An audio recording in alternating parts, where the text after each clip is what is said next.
Over dinner last month, my sister casually mentioned that everyone was sticking close to home this year. I nodded, not dwelling on it. Then the charges appeared. $11,200 for a private yacht in Croatia. I'd used my backup card to cover it. Later, a text meant for my dad arrived. He's too clueless to notice as he never checks that account. I smirked, reversed every transaction. By 6 a.m., they were banging on my door, furious. When I opened it, I was blindsided. It all tied back to my sister's offhand remark at last month's family dinner. It was a Tuesday at our parents' place, with dry chicken and strained smiles. Mid-bite, she looked up from her phone and said everyone was keeping it local this year. I shrugged. It made sense. Flights were exorbitant, work was draining, and we hadn't taken a family trip since 2019. My mom added that low-key plans were ideal. That was it. No one seemed bothered. I felt a bit relieved. I wasn't up for airport hassles, hotel bills, or fake enthusiasm for overpriced tour. But 2 weeks later, an alert hit my phone from a card I hadn't used since college.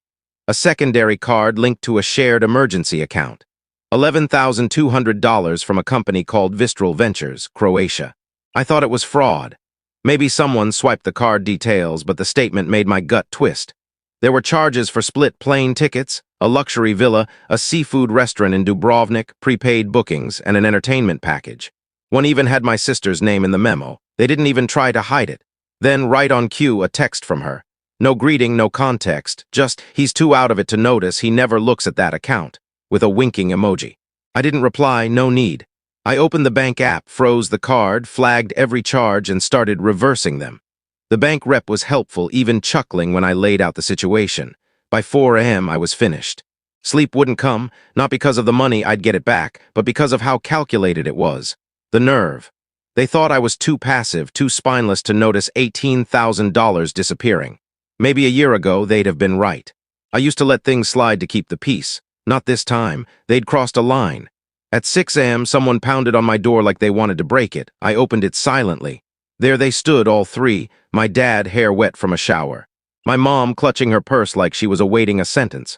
My sister, travel-ready, sunglasses, jacket, suitcase in hand. She looked furious.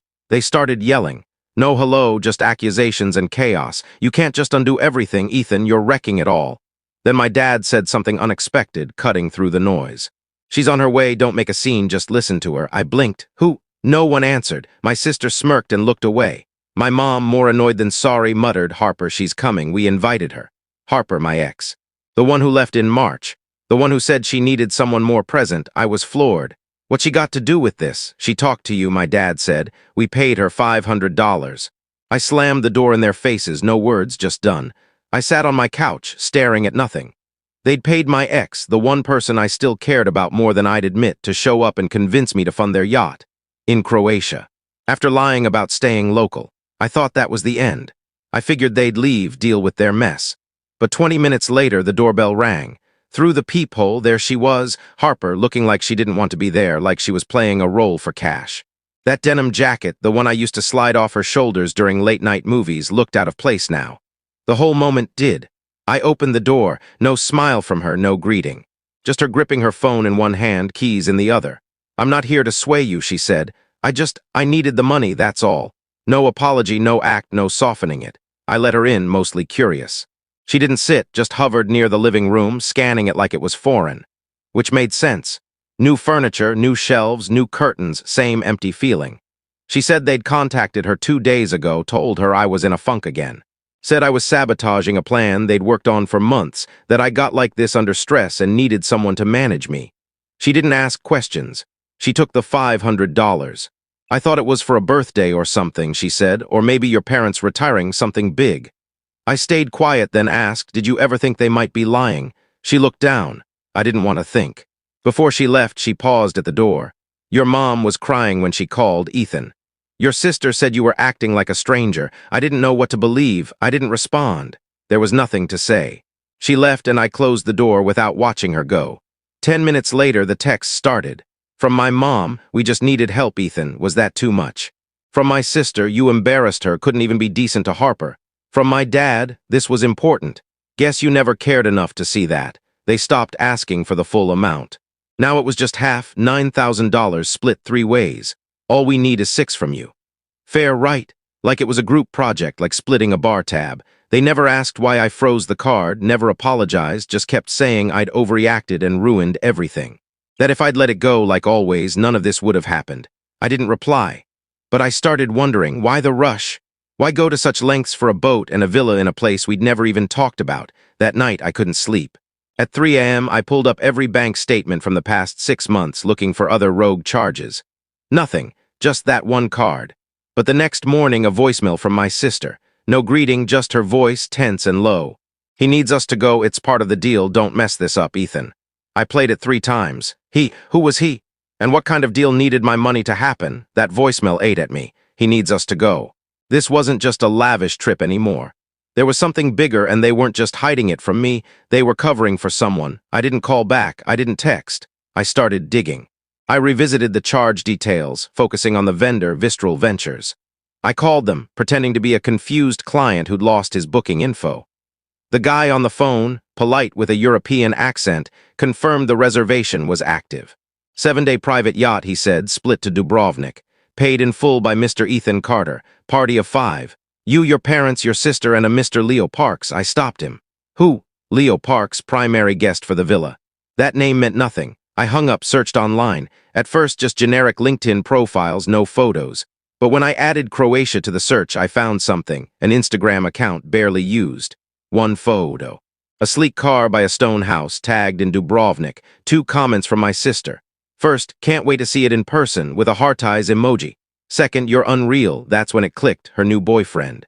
I vaguely remembered her mentioning him once, saying he was different, which from her wasn't saying much. I thought he was just another guy from some upscale bar. I was wrong. The next few days were quiet. No texts, no visits. I thought the reversals had gone through, and they'd given up. I went about my week, kept my head down, focused on work. But that name, Leo Parks, lingered. Friday morning, I got a notice from my building's front desk. A package, no sender listed. I picked it up. Small box. Inside, a pair of luxury sunglasses, the same brand my sister had been flaunting online. And a note in block letters like they didn't want their handwriting traced. UOUS. Don't ruin this. I knew it wasn't over. That night, my dad called, first time since the confrontation. I let it go to voicemail. He wasn't yelling this time. If you don't want to help, fine, but this trip isn't about luxury. It's about safety. Safety. What did that mean? I called the bank again, asked if anyone had tried using the card recently. They had. 2 days ago, someone tried booking a flight split to Paris. 1 traveler, Leo Parks, it was blocked. Now I knew 3 things. 1, they were still going. 2, he was planning to leave separately. 3, Leo wasn't just tagging along, he was calling the shots. And whatever deal they had with him wasn't for me. Saturday afternoon, I drove to my parents' house. No heads up. I knew they'd dodge or lie. The garage door was open. I walked in, saw suitcases by the laundry room. My mom's floral bag, my dad's worn-out duffel, and one I didn't recognize, black, sleek, brand new. I went to the kitchen, and there he was, Leo, tall, smug, barefoot like he owned the place. He had that fake charm vibe, the kind that sneaks into families uninvited. He didn't flinch when he saw me. "Ethan Carter," he said, grinning. "Good to meet you at last." I didn't respond, just looked around. No one else was home. He strolled to the fridge like we were old friends. "Heard there was some trouble with the trip. Your sister didn't want to involve you, said it'd get messy." I stayed silent. Then he said something that changed everything. "Ever been to Croatia? Wild place, especially if you know the right people. The villa's in my name, technically, but don't worry, it's legit. Mostly. That word hung too long. I asked what the trip was really about. He laughed. "Just a vacation, man. A chance to show your family something new. Your sister wanted it to be big. You were supposed to be part of it, but plans changed." I asked what he did for a living. He grinned again. "I move things, let's say." Right then, my dad walked in with groceries. He froze when he saw me, then forced a smile. "We were going to tell you everything," he said. "No, you weren't," I snapped. "You were going to fly across the world and hope I didn't notice." Leo leaned on the counter, casual. "Look, I get it, you feel left out, but it's not personal. It's business. Business." That word hit hard. I left without another word. Got in my car, sat there for 15 minutes piecing it together. If Leo's flights were on my card, if my name was on those bookings, I was tied to it all. If something went wrong out there, I'd be the one on the hook. I called the airline handling the Croatia flights, posing as someone updating a passenger list. They asked for verification. I provided it. Then I canceled everything, flights, villa, yacht, all of it. That night my phone blew up, my sister. My dad, my mom. And then out of nowhere, Harper. She texted, "You need to leave your place. I just heard something. He's not who they think." I asked what she meant. She replied, "He's done this before." And then, "Check your mom's jewelry box." He's already moving. I didn't ask how Harper knew. I didn't want to yet. I drove back to the house, slipped in through the side. Went to my mom's bedroom where she kept her jewelry. The box was open, half empty. Not just the daily stuff, the heirlooms were gone. My grandmother's emerald pin.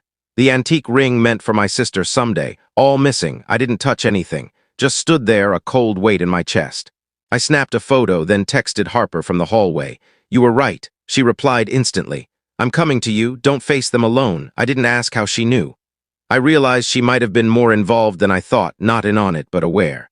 Leo must have said something in front of her, or maybe she regretted her part. I walked to the kitchen, not bothering to be quiet. My dad was at the table, typing on his phone. He looked up like he'd been expecting me. "We can explain," he said. "No," I said, "you listen." I showed him the photo. "This isn't a mix-up. He's already stealing from you and you're protecting him." He looked at the photo, and for the first time in weeks I saw it, realization hitting him. He opened his mouth but said nothing. I turned to leave, but the front door opened. My sister and Leo. She saw my dad's face, then me and the photo. "What's this?" she demanded. I didn't answer. Leo looked at us all, grinned, and said, "Well, this just got fun." Then he walked to the living room, sat down, and started flipping through channels like nothing was wrong. I followed him. "You're done. You're not going anywhere. You're not touching anything in this house again." He didn't look at me. "You canceled it all, didn't you?" "That was you." My sister turned to me, pale. "You what?" I didn't respond. I just stared at Leo, waiting for something, a threat, an explanation. Instead, he stood, walked to the door, and said, "You really thought I needed your money?" And he was gone, no rush, no panic. We filed a police report that night. Other things were missing too, small stuff, gold cufflinks, my mom's birthstone necklace, cash from a forgotten drawer. The detective asked how long Leo had been around. My sister said a few weeks. That was a lie. He'd been there for months, staying over, watching, gaining trust. A week later, we got a call, another family in Chicago, same guy, same scam, different name. No one knows where he is now. The only photo we had was from Instagram. His account disappeared that night. He became a ghost, an expensive, slippery ghost. My family didn't talk about it. Not until 2 weeks later when my mom, without a hint of irony, asked, "Can we still go somewhere? Maybe not Croatia, something small." I laughed, but inside I was livid. Weeks after Leo vanished, things slipped into a strange denial, like they all agreed to act like it never happened. My mom started calling to chat, asking if I'd eaten. My sister posted a coffee pic with some generic caption, like she hadn't nearly drained my account for a conman's yacht trip. My dad went back to his puzzles and long walks. No mention of Harper, no mention of the jewelry, not even a hint about Leo, until one Thursday night. I was half asleep on my couch when my dad texted, "You up?" He showed up alone, no bags, just him. He sat quietly, staring at the coffee table like it held answers. "We messed up," he said, "and we kept making it worse." He pulled something from his pocket and slid it over. My mom's emerald pin. I picked it up. "Where'd you find this?" "Garage." He hid a bag under the water heater, found it after the cops left. I waited. He kept talking, didn't turn it in. Should've, I know, but we weren't ready for more questions. He handed me an envelope, worn and crumpled. Inside was a printed email, a bank transfer screenshot. $47,000 to an offshore account under a name I didn't know. Daniel Harper, the sender, my sister's email. I looked up. "Who's Daniel Harper?" He shook his head. "Don't know, but look." I flipped the page, a handwritten note on the back. "Tell Ethan thanks for the ride." I sat back, stunned. You think Leo was using a fake name? Maybe, or maybe he was watching us longer than we thought. The name stuck with me. Then it hit. I opened my laptop, dug through old emails, typed variations of the name. There it was. 3 years ago, I'd applied for a short-term gig with a security firm in Europe. Never followed up. The recruiter's sign-off? Daniel H. The email came from an encrypted server and vanished a month later.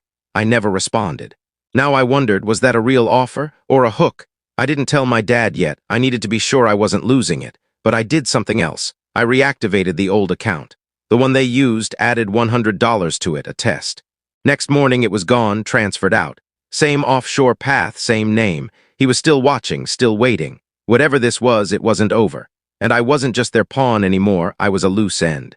It's been nearly a year, and things have shifted, though not obviously. Same haircut, same job, same routine, but I'm different. I see people differently now, even those I care about. I live alone downtown, nothing fancy, just clean, quiet, secure. 3 locks, 2 cameras. I wasn't that guy before, but I am now. I check my bank account every morning before coffee, a habit.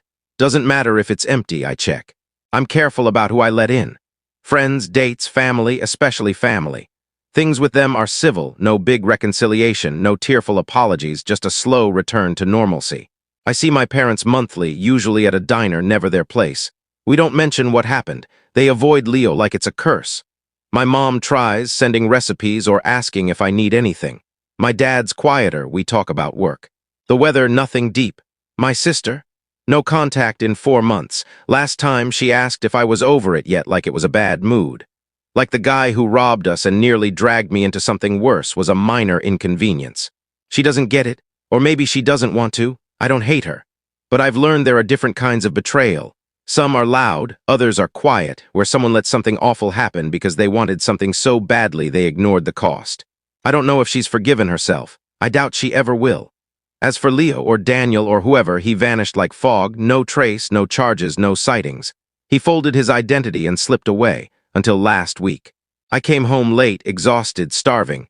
My mailbox had 1 envelope, no sender. Inside, a glossy postcard of a rugged coast with clear blue water. No message, no date, just the image. On the back, in small handwriting, bet you'd love this view. I didn't show anyone, didn't report it.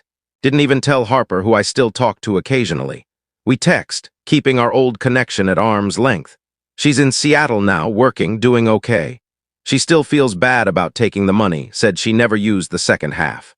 I believe her. I burned the postcard in my sink, not out of fear, but because I was done. Whatever game he was playing, I wasn't biting. I wasn't going back into his trap. Maybe he thinks he won. Maybe that postcard was his way of saying he's still watching, but I've already won. I walked away with my life, my name, and something he'll never have again, trust. I know who I am now. I know what I can handle. And if he comes back, he'll meet someone entirely new.